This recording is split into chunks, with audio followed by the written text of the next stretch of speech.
96, interview with Izaak Reifer, Yeah. tape number 2. Mr. Reifer, talking about you had were sent to Markstadt Yes. with your father and your brother. How did that come about? How was it that you were sent to Markstadt? We ran away from Krzanów because Krzanów was Jewish empty. No more Jews in Krzanów. Therefore, we had to get out of the town of Krzanów. The reason we went to Sosnowiec, because Sosnowiec was a center of Jewish people. Sosnowiec had a lot more Jewish people. And it took the German more time to liquidate such a big population. Besides, my father knew some people in Sosnowiec, so he figured maybe we can get help from them. But you know how it is. Everybody fears for the Germans, and it was very hard. Therefore, when we came to Sosnowiec, we were living as vagrants, in terms that we were going from house to house, sleeping in halls and rooftops, begging for bread, and asking they should have mercy and let us sleep over a night. Now the Germans had a control on Sosnowiec, and then as vagrants we were caught, I'm not going to go into details, and put in a situation where they sent us to a camp. Where did they put you? The Germans caught us in the street. They caught you on the street? Yeah. What do you remember of that? They caught us. We were sleeping in a house where it was vacated from the Jewish people. They went to the ghetto, and we didn't have any legitimate papers. So did anymore. They burst in? Or? They took us to a center where they threw you in like with all the other Jews, because there was how to explain it, there was names which I cannot recall, which they used to come by like the slave trade. They call it the man which was hanging on the foot, the lumber. They came and he count off an amount of Jews for a labor camp, and they gathered them and they sent them on the trains to the camps. So how long were you in this holding area, wherever it was? I cannot recall dates, but it took a number of days till they selected and looked at over. It's like the German purchasers came, and they took us to these camps. How did you go to the camps? The camp was Markstadt. And how did you get there? By train. They came in like you go feed train. That means like you go animal train. No, they close us in that thing. How many people were in the? Oh, full. They stuffed it full. And how long was the train ride? The train, I cannot recall, but it was horrible train ride. No food, no water, no mercy. Nobody to ask for mercy. Now, going back to Markstadt, I can recall we were working for FG Schlesien, Ferngas Schlesien. It was a very bad company to work for. We had to get up very early in the morning. My father, my brother, and myself. Now, there were some Germans which used to work with us. While we were working, they used to work, and they saw me as a little boy. Some threw me a little piece of bread, a little potato, but the work took us along because we were digging ditches, and we didn't stand in one place. We were continuously going on to put the pipes in. So I got to know certain farms, and they threw me a piece of bread, a piece of potato there, and I brought it to my father. But later, as we went on to build these ditches, I used to run back a little to these houses where I knew that people threw some bread. So we had to cross a river. We had to put the pipes through the river, and that was in winter time. That I remember it was in winter time. It was cold.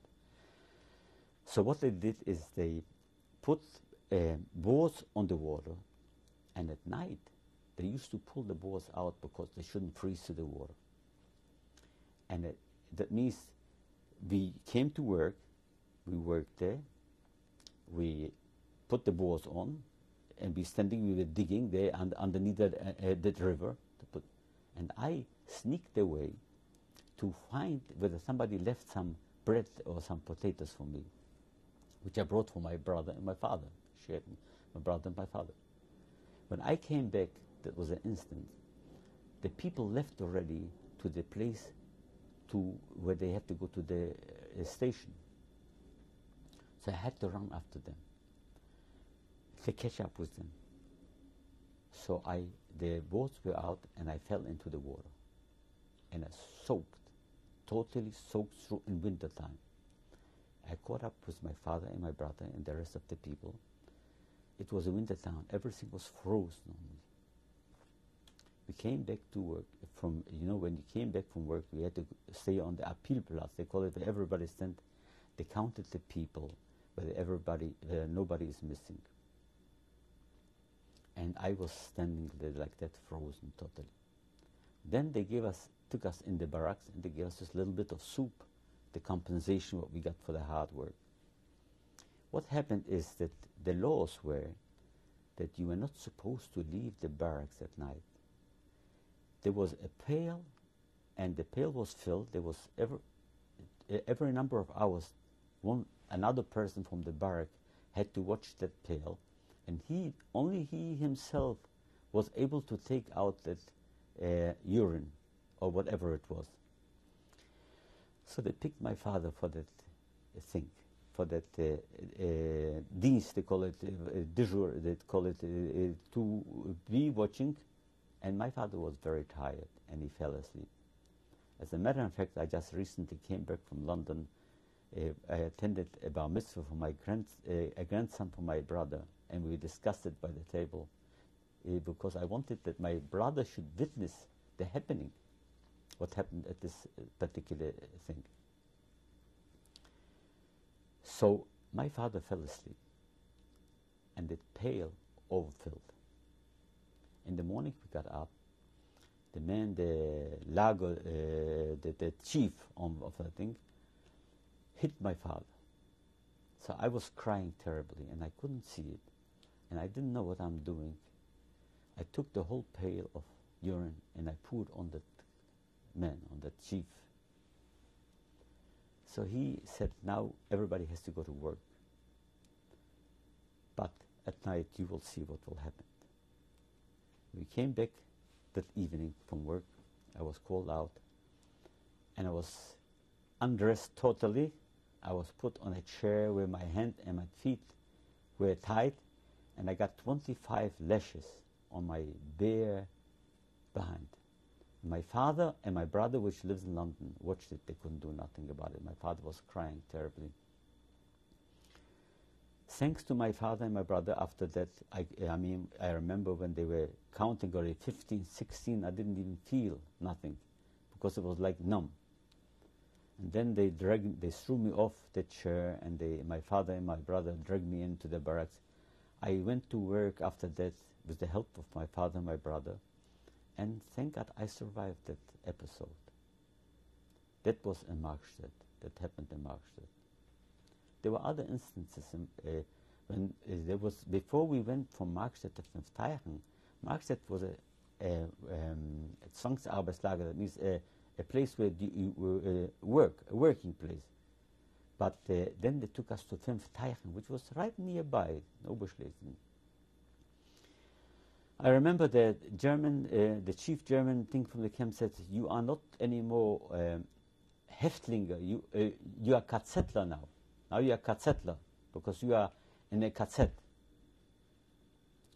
And then they took away my father.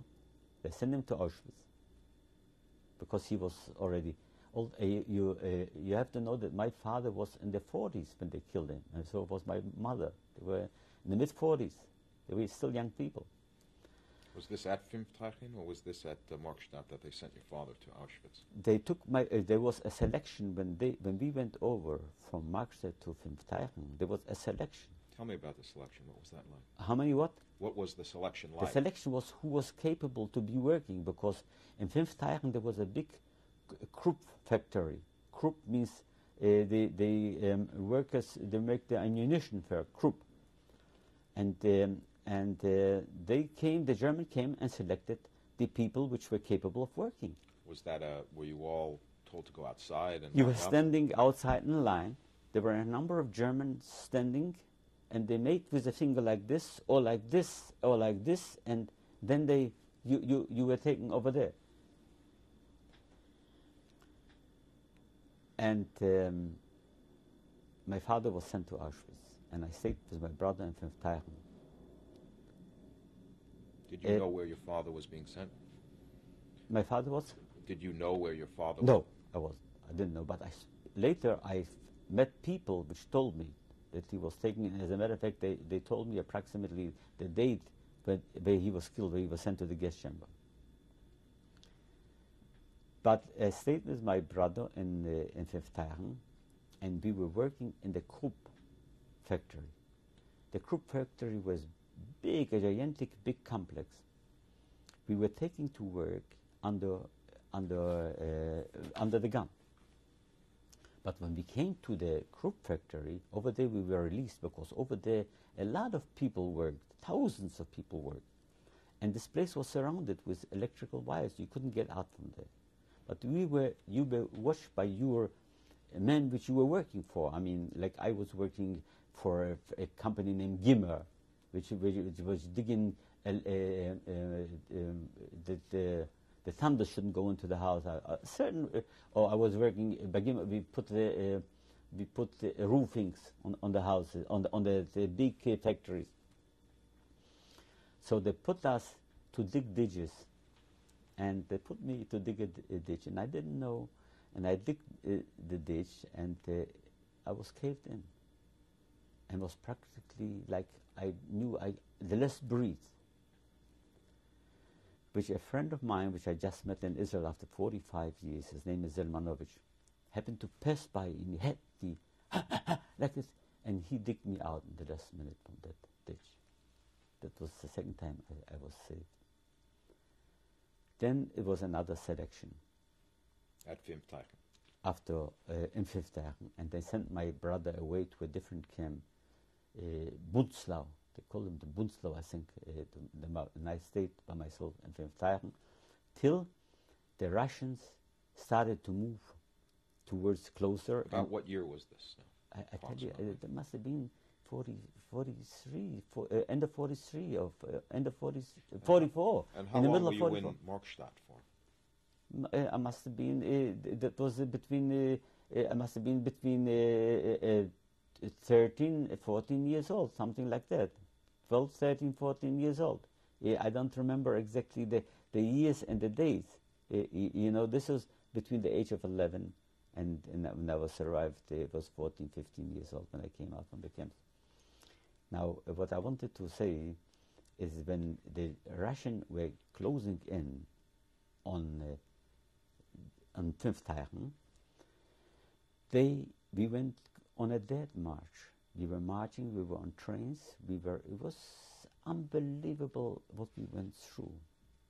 There was no food, this little bit of soup that you used to give, you didn't even get it. Because everything was disorganized, there was nothing. Until we came to Gross-Rosen. And Gross-Rosen we also came in winter time. Tell me about this death march. How long did the march take? When did it start? I tell you this, I know that it was already, must have been like in November, December, because it was getting cold. It was snow on the ground. There was snow on the ground. And how many of you were? There were a lot of people. There were a few thousand people. Few thousand people, yeah. And how long did the march take, approximately? The march was marching, and partly we were taking on trains, on this trains, how do you call it, where you could take animals, yeah. But when we came to Gross-Rosen, it was a camp undescribable. There was no work. Everybody was laying on top of the other. There was no food. There was nothing there. There was an episode what happened in Gross-Rosen to me. While I was laying on the floor, on the ground, and a lot of people were dying and mourning, and a lot of people were just surviving, didn't know for how long. A man was laying next to me, a Polish man, and I spoke to him in Polish. And this could happen in 1,000 years, a story like that. And some people wouldn't even believe it. It happened to me. that man identified himself after talking to me that he was the man which my father wrote him to come to Sosnovitz, to take me to Kshanov, to dig out the money, to show them where the money lays, which you remember I told you at the beginning of this story. And he told me that they were planning to take me and to kill me and to split the money between the two Poles. And he did not survive. This happened in Gross Rosen to me. What actually happened at that incident, though? That you had said, but you didn't say what actually happened. Were you caught before they picked you up? I said The that two everybody, when we came to Gross Rosen, there was a situation undescribable. There was no order, nothing. Just people were dying like flies. There was no food, no work. We were laying together like disappearing. People were disappearing by minute. And whoever before he closed the eye, he was stripped totally. Whoever needed a pair of shoes or a shirt or ripped it off from it. And I happened to be near a person which was dying. And I spoke to him. And he came back that he was the man which my father wrote to him a letter from Sosnovitz. And they were supposed to come meet him and take me to Kshanov. And what happened? But we were caught and we were sent to the camps. Prior to your meeting? Yeah. Prior, so it never materialized. But he told me the outcome, what they were planning. We were taken away from Gross Rosen to Buchenwald, where I was liberated in 1945, April 11, 1945. I was in Buchenwald. I was sick the last few weeks, and I survived it by sheer luck.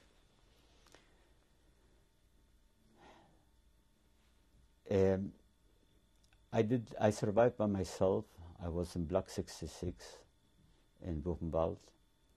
The American people, the American soldiers came. I remember they came and they liberated us, and they started to organize and to put the thing into place. It was April. It was after Pesach. Now you can ask me any question you want from after the war or going back to my family and bringing out any details you would like to know about anything. Yeah. One of the things I wanted to go back to was you said that in your hometown, your parents were in a Sunda commando. Yeah, they were not Sonder. You see, what Sonder Commander does totally something else. My father, the Azondo means that they were working for the Germans. What did they do exactly? My father was in the lumber business, and he was very well known in lumber. So they used him for building, for certain things, like advising in lumber. You see, my father had a sawmill. And he worked for the Germans because the Germans took over the sawmill, and they put in a toy handler which was running the business. They took everything away. But my father was working for them as a worker, as an advisor.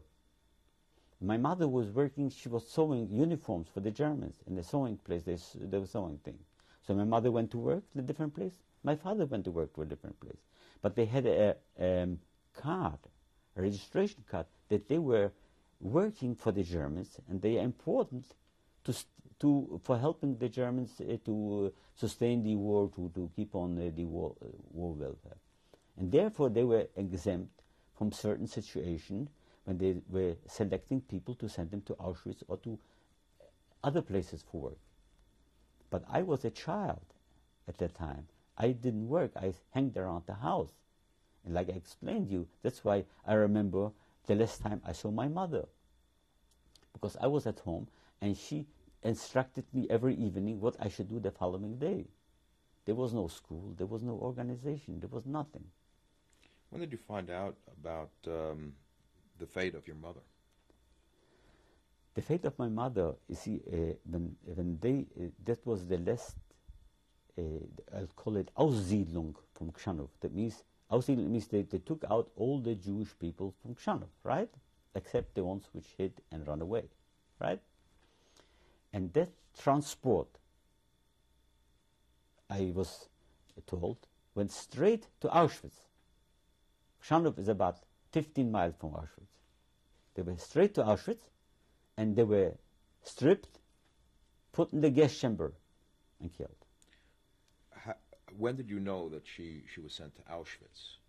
We know that this transport, that's why we know that this, after they took the last bunch of people from Kshannov to make Kshannov Judenrein, this transport was, either they took the young people to camps in Germany, or they sent them straight to Auschwitz to exterminate.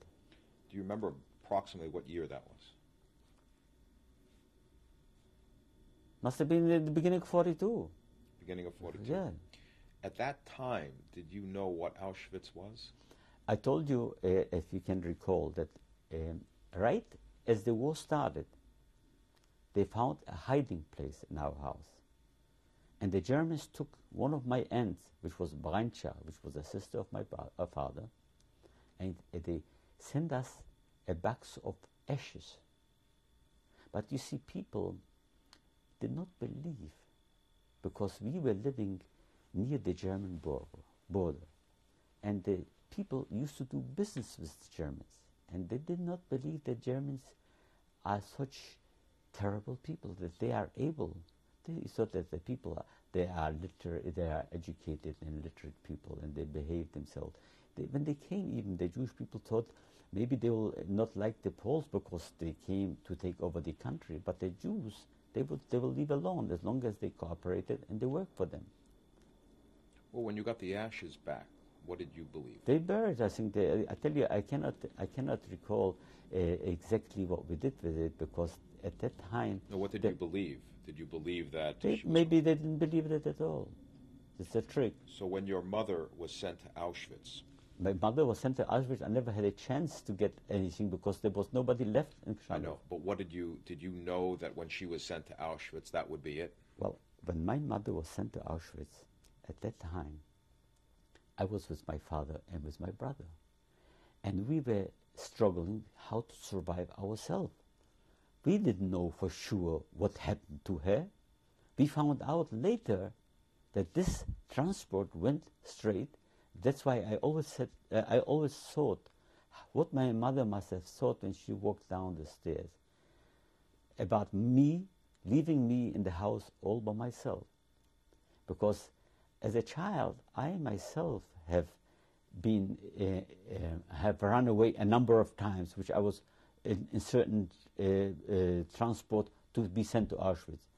I don't remember whether I mentioned to you that during those razzias which occurred in Kshannov, razzias means the gatherings where the Germans caught the Jewish people. I was once caught because I had a red stamp, and I was supposed to go to Auschwitz to be exterminated with my family together. And I was the only one which ran away, and by sheer luck saved my life.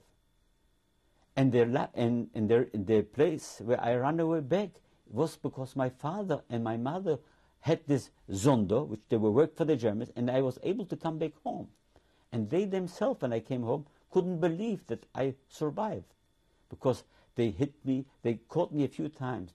I was beaten up, bloody, and in a terrible shape.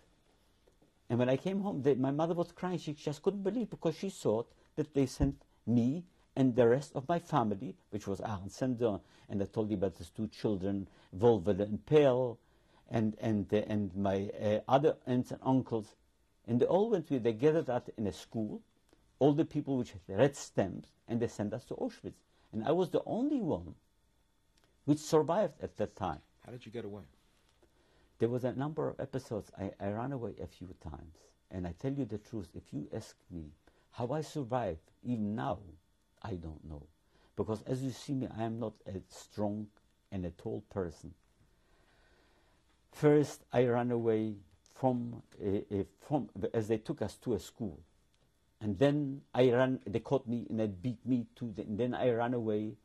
When they took me already almost to the school where everybody went in together, and I ran away. And I remember how I ran to the marketplace, and I ran up to a house where my one of my aunts used to live in the market. And as a matter of fact, there were a couple with the Germans which caught me at that time. After a couple, I don't know whether it was Polish or Jewish or whatever it was. It was collaborating with the Germans. And they beat me to death. And the third time I succeeded when they were taking us to the trains, and I ran out of the trains. It's unbelievable. And I'm repeating myself. If you ask me, I don't know. I don't know how I survived. The selections, the beatings, the work. I don't know how I survived. I survived. Yeah, that's why I believe strongly in God, that there must be some higher authority which has saved my life. Because otherwise I don't see how. I was with my, I have to thank a big part of my brother and my father that I was with them in the camps, that I survived, because I just next to them was able to survive. And then I was all by myself all those years, until after I was liberated, together with Elie Wiesel in the same block. The same block, block 66, I was in Buchenwald. Yeah, I'd like to come to that. When you were first taken to Markstadt, you said you were caught. The Germans caught you. Yes, this was in Sosnowitz, from Sosnowitz. Yes. And the Germans caught you, and they sent you to Markstadt with your They father. sent us to a place where they gathered all the Jews. They always had a place, a gathering place. They took the Jews, and we were surrounded by Germans. And then they came, those Germans, which I forgot their names, how they call them. They were like buyers, like you have a buyer. And they came, they buy like you buy animals. And they selected people, and they sent them with those trains to those camps.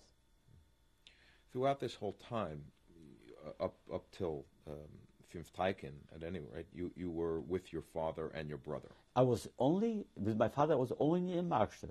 Mm-hmm. Then after we went over to Fünfteichen, I was left with my brother, where I survived with this fellow, Zelmanovich, which I met I have to tell you this episode. My sister in Israel is not so well, and they were gathering some friends in a house, and they were discussing about my sister, that she's not so well. So my sister, her name after her husband is Hirschberg, and but everybody knows her as Reifer, because she was a very popular girl. So they called her Ruja Reifer, doesn't feel so well. So this gentleman, Zelmanovich, happened to be in this group of people, says Reifer. I was in camp with Izaak Reifer. I'm looking for him for 45 years. So they got, that's how he found me, and we got together. And when we walked into my house, to the house we met in Israel, he said to my wife, do you know that I saved your husband's life? And he told the story how I was caved into this ditch, and he digged me out by my left rib. That was in Fünfteichen. In Fünfteichen, the Krupp factory, I told you. What happened to your sister? My sister, you see, that was, it starts a new episode. My sister survived in Bergen-Belsen. She was liberated in Bergen-Belsen. She was sent to Bergen-Belsen. She through all those camps, the end was in Bergen-Belsen. But in Bergen-Belsen... Was she sent to Auschwitz at the same time as your mother? No, she was, as I told you in the beginning, that my sister and my brother, which did not survive, Moshe, were sent to the camps before we went. Before, yes, when Jewish people were living in Kshanov, they were sent to camps. Right in the beginning of the war. They were already in the camp. They caught them, they took them to the camps.